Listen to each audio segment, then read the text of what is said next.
658 కోట్లు మొత్తం అన్ని ప్రభుత్వాలు. కానీ రేవంత్ రెడ్డి ఒకటే సంవత్సరంలో అవన్నీ దాటిపోయింది.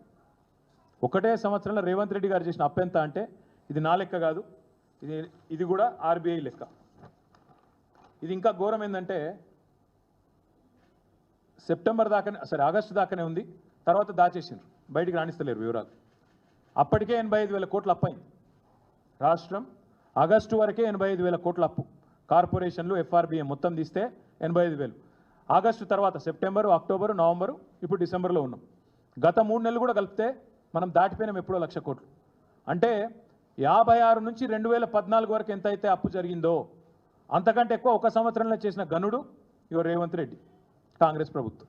ఇది నా లెక్క కాదు, ఆర్బీఐ లెక్క, మీరు చూసుకోవచ్చు.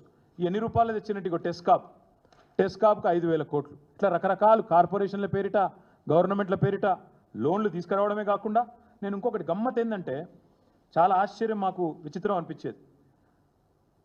మరి బడ్జెట్ లెక్కల ప్రకారమేమో, మీ లెక్కలే ప్రకారమేమో ఒకలాగుంది, కాగ్ లెక్కలు ఒకలాగున్నాయి, ఆర్బీఐ లెక్కలు ఇంకోలాగున్నాయి, నువ్వు బయట వాగే చెత్తవాగుడేమో ఇంకోలాగుంది.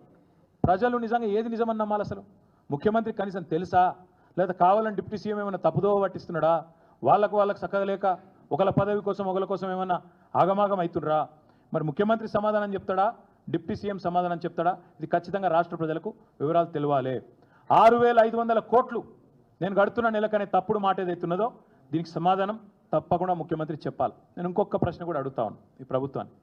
మేము ఆనాడు అప్పు చేస్తే దాన్ని అప్పుగా చూడలే, భవిష్యత్ మీద పెడుతున్న పెట్టుబడిగా చూసినాం, వాటితో సంపద సృష్టించినాం. కాళేశ్వరం ప్రాజెక్టు కట్టినాం, మిషన్ భగీరథ ట్యాంకులు కట్టినాం, ఇంటింటికి తాగునీరు ఇచ్చినాం, విద్యుత్ వెలుగులు రాష్ట్రం అంతా వచ్చే విధంగా ఇలా మీరు చూసినారు. గోదావరి పరివాహక ప్రాంతంలో ఇవాళ ఎర్త్క్వేక్ వచ్చింది, ఉదయం ప్రకంపనలు వచ్చినాయి. ఎందుకు కట్టాల్సి వచ్చిందండి దామెరచర్లలో విద్యుత్ ఉత్పత్తి కేంద్రం? ఎందుకంటే this is one of the reasons. ఎప్పుడైనా ఒకటే పరివాహక ప్రాంతంలో అన్ని విద్యుత్ కేంద్రాలు కడితే, దెబ్బన అక్కడేమైనా సివియర్ ఎర్త్క్వేక్ వస్తే, అన్ని విద్యుత్ ఉత్పత్తి కేంద్రాలు దెబ్బతింటే బ్యాకప్ ప్లాన్ ఉండాలన్నా వద్దా? ఒక గందుకే దామెరచర్ల కట్టినాం. మాకు ఆ విజన్ ఉంది. ఆనాడు విద్యుత్ శాఖ మంత్రిగా జగదీష్ రెడ్డి గారు, ముఖ్యమంత్రిగా కేసీఆర్ గారు తీసుకున్న నిర్ణయం 4,000 పైచిల్కు మెగావాట్ల అల్ట్రా మెగా పవర్ ప్రాజెక్ట్ కట్టాలనే దామెరచర్లో తీసుకున్న నిర్ణయం సహేతుకం, సరైనది అని ఇవాళ మా నిర్ణయం కరెక్ట్ అని చెప్పి ప్రకృతి కూడా చెప్తా ఉన్నది. ఇంత సిగ్గుమాలిన వాళ్ళు దామెరచర్లు ఎందుకు కడతారు, దాని వెనుక కథ ఏంది అని చిల్లర మాటలు మాట్లాడిన లేఖి మంత్రులకు కూడా నేను చెప్పే సమాధానం ఇవ్వాల. ఎర్త్క్వేక్ ఏదైతే వచ్చిందో మొత్తం గోదావరి పరివాహక ప్రాంతంలో వచ్చింది.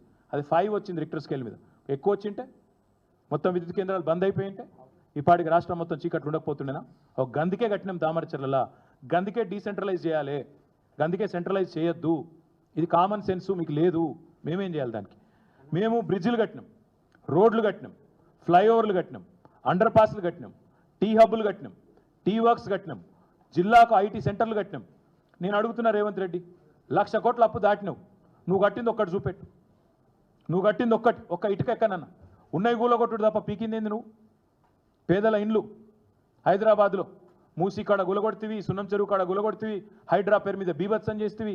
ఒక్క మంచి పని, ఒక్క ఇటుక ఎక్కడన్నా? మేము తీసుకొచ్చిన కంపెనీలకు రిబ్బన్ కటింగ్ చేసి పోజులు కొట్టుడు కాదు.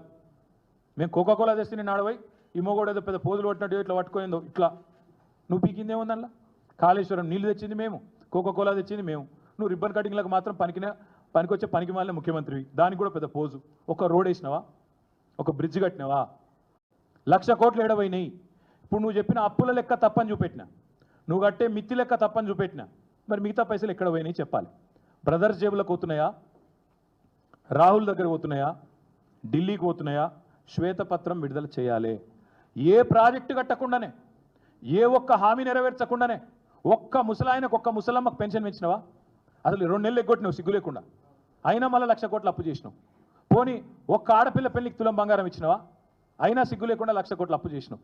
ఒక్క రైతుకు రైతు భరోసా ఇచ్చినవా? ఒక్క ఖమ్మం జిల్లా పోయి నరికితివి 17,500 రూపాయలు ఇస్తున్నా అంటివి.